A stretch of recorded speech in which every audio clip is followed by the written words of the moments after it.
İkinci Dünya Savaşı'nın sona ermesinin ardından İtalya ekonomisini yeniden inşa etmeye çalışır ve 1950'lerin başında yeni bir kamyon ortaya çıkar. Ancak o dönemde hala hafif ve kompakt kamyonlara talep vardır. İtalyan üreticiler bu ihtiyacı göz ardı edemez ve böylece Fiat 615 modeli ortaya çıkar. Kamyon model gamında Fiat 1100 F'in yerini alan hafif bir kamyon modeli olarak üretilir. 1951 yılında bu kamyonun ilk versiyonu tanıtılır. Fiat 1100'ü temel alan bu hafif kamyon, özellikle kabin tasarımı açısından öncekilerden farklı olur ve tasarım olarak model 640'tan ilham alınır. Bununla birlikte kamyonun kendisi oldukça mütevazı özelliklerle üretilir. Taşıma kapasitesi 1,5 tondur ve kaputun altında 39 beygir güç üreten benzinli bir motora ve manuel 4 vitesli bir şanzımana sahiptir. 30 beygir gücünde bir motora sahip önceki modelin görevleri daha iyi yerine getirebildiği göz önüne alındığında, bu güç kamyon için yeterli gibi görünmez ve sürüşlerde zayıf yakıt verimliliğine sahip olduğu gözlemlenir.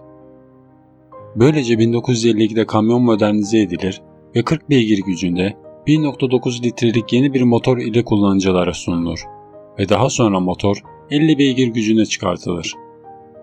Ayrıca 1952'den sonra modelin Fiat 615N olarak adlandırılan dizel modeli de piyasaya sürülür ve başlangıçta İtalya'da rekabeti olmayan bir araç olarak kullanıcılara sunulur. Fiat 615'in üretimi 1965 yılına kadar devam eder.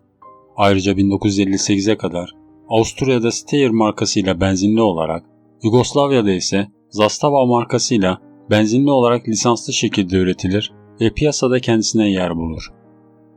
Son model 1970 yılına kadar üretilir ve 61 beygir gücünde bir motor ve 2 tona kadar artırılmış yük kapasitesiyle güncellenir. Fiat 615'in üretimi 1965 yılında sona ermiş olmasına rağmen hala İtalyanların kalbinde yerini korur ve koleksiyonerlerin ve retro ulaşım severlerin yakından ilgisini çeker.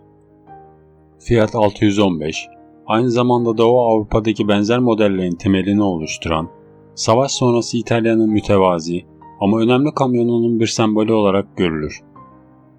1965'te yerini Fiat 616'ya bırakmadan önce 20 yılı aşkın bir süre hafif yük taşıyarak hizmet verir. Ancak meraklılar sayesinde bugün Fiat 615 benzersizliğini ve otomotiv endüstrisi tarihine katkısını koruyarak yaşamaya devam eder.